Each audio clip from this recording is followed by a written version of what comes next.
NMAX version 2. Ayan o. Ang issue niya, mayroon siyang leak sa torque drive. Ayan, yung oil seal. Merong nagli-leak. So, ayan, pati dito sa bell niya, sa pulley. Sa rear, meron din leak. So, possible, ano to? Mga oil seal niya.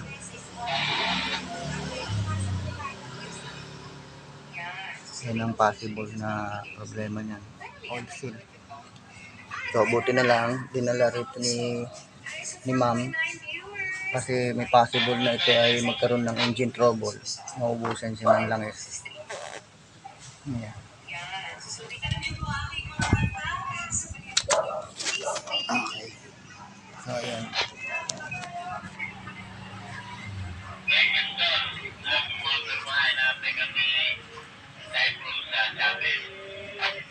So, ayan.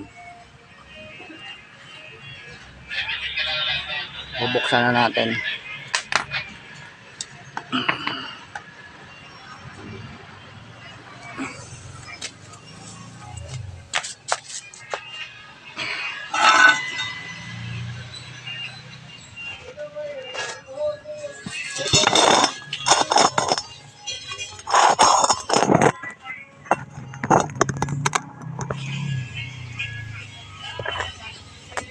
Para malaman.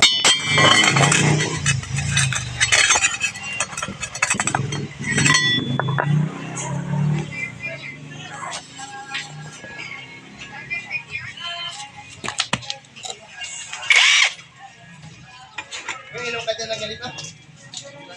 Hala? Sinabi ko, 2 p.m. Start na kaya ko para hindi matakbas din ako.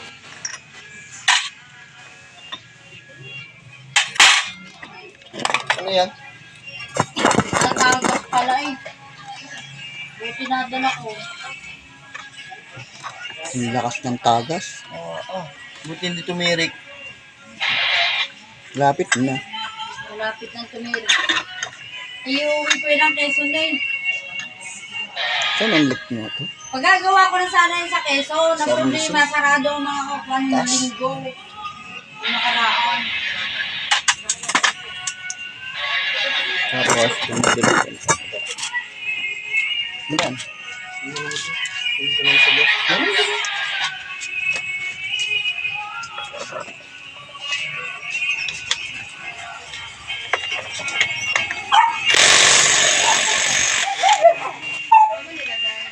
Hindi ko lang itong dalawa.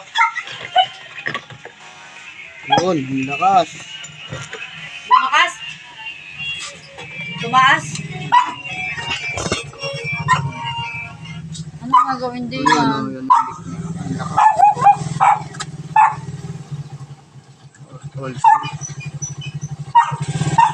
Ayan, Di ubos ang ano niyan. Langis.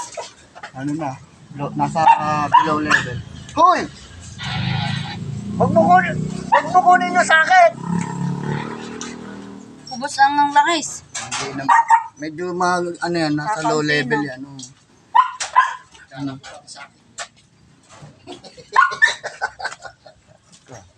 Ba't may tali yan? Yan no? Parang hindi na ba? Oh.